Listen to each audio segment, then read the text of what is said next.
అందరికీ నమస్కారం. నా పేరు మోక్ష. నేను 3వ తరగతి చదువుతున్నాను.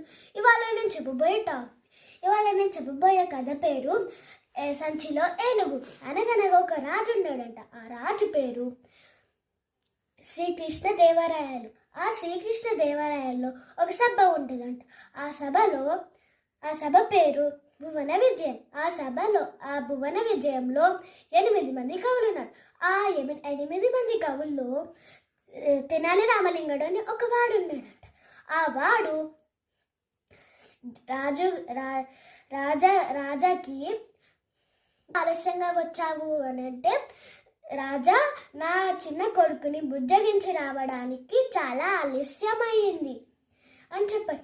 ఏంటి, చిన్నపిల్లలు అల్లరి చేస్తారా? అది చాలా కష్టమైన పని రాజా అని తెనాలి రామలింగడు అంటాడు. తెనాలి రామలింగడు అని అంటాడు. అప్పుడు పిల్లలు దేవుడితో సమానం, అలా అల్లరి చెయ్యరు అని చెబుతారు.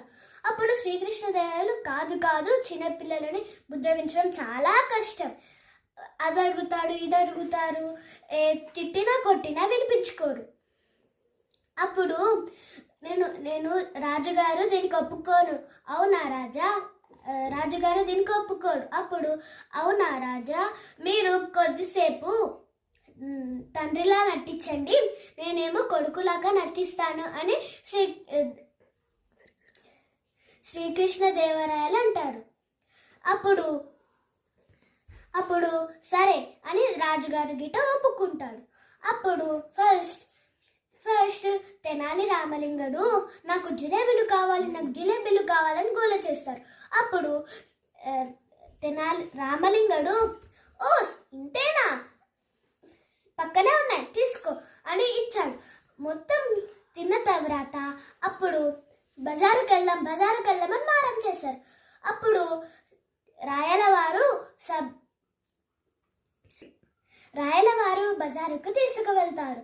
అప్పుడు ఆ బజారులో ఒక కొట్టు ఉండేది. ఆ కొట్టులో రంగురంగుల సంచులు ఉన్నాయి. నాకు ఆ రంగురంగుల సంచి కావాలి అని మారం చేశారు. ఆ రాజుగారు ఆ రంగురంగుల సంచిని కొనిపెట్టాడు. అప్పుడు ఒక కొట్టు ముంగట ఒక ఏనుగు ఉంది. ఆ ఏనుగు కావాలి అని గట్టిగా ఏడ్చాడు. అప్పుడు రాజుగారు, ఒరే ఈ ఏనుగుతోటి ఏమి చేసుకుంటావురా అంటే, నాకు అవేం తెలియదు, నాకు ఆ ఏనుగు కావాలి అని చెప్పాడు.